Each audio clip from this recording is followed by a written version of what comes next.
ఖమ్మం పట్టభద్రుల ఎమ్మెల్సీ ఎన్నికకు voter registration ఫిబ్రవరి 6వ తారీఖున ముగియనుంది.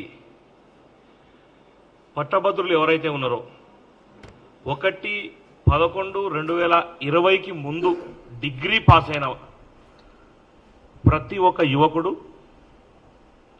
పట్టభద్రులు ఎవరెవరైతే ఉన్నారో, మళ్ళీ చెప్తున్నా, 1/11/2020కి మునుపు డిగ్రీ కంప్లీట్ అయిపోయిన ప్రతి ఒక్కరూ కూడా ఈ నల్గొండ, వరంగల్, ఖమ్మం ఉమ్మడి జిల్లాలకు సంబంధించినటువంటి పట్టభద్రుల ఎమ్మెల్సీకి ఓటర్ నమోదు చేసుకోవాల్సిందిగా తెలంగాణ యూత్ కాంగ్రెస్ పక్షాన ఓటర్ మహాశయులందరినీ కోరుతా ఉన్నాం.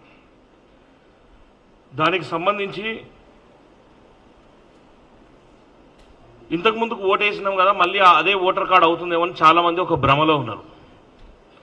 దయచేసి ఓటర్ నమోదు మళ్ళీ రెండోసారి కూడా చేసుకోవాల్సిన అవసరం ఉంది. మళ్ళీ ఇప్పుడు ఓటర్ నమోదు చేసుకుంటేనే రేపు ఆ ఎమ్మెల్సీ ఎలక్షన్స్లో ఓటు వేయడానికి అర్హులవుతారు.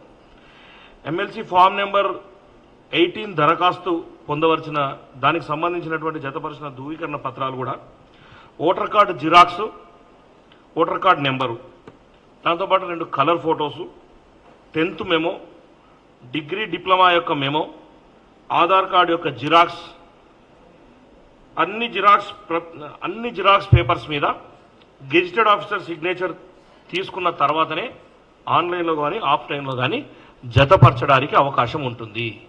దయచేసి ఈ 3 ఉమ్మడి జిల్లాలకు సంబంధించిన వారు ఈ పట్టభద్రుల, ఎందుకంటే రాబోయే రోజుల్లో లాస్ట్ టైం ఇదే పట్టభద్రుల ఎమ్మెల్సీలో 2 పోటీ చేస్తే అప్పుడు తీన్మార్ మల్లన్న గారు అతి తక్కువ ఓట్లతో ఓడిపోవడం జరిగింది.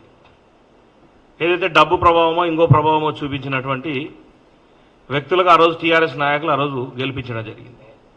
ఖచ్చితంగా ఈరోజు కాంగ్రెస్ ప్రభుత్వం మంచి చేస్తుందని, కాంగ్రెస్ ప్రభుత్వంపై ఎంతో నమ్మకం పెట్టుకున్న ప్రజలందరికీ దాంతోపాటు యువకులందరూ కూడా, ఎందుకంటే ఆ రోజు ఓటు వేసే హక్కు మీకుంటే కూడా ఇందులో మీరు ఇప్పుడు రిజిస్ట్రేషన్ చేసుకోకపోతే ఆ ఓటును కోల్పోతారు.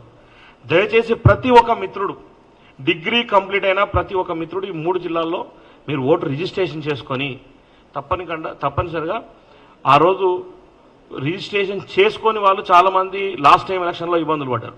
మాది మిస్ అయిందని. అది కాకుండా దయచేసి అది రిజిస్ట్రేషన్ చేసుకోవాల్సిందిగా మీ అందరినీ మరొకసారి రిక్వెస్ట్ చేస్తాను.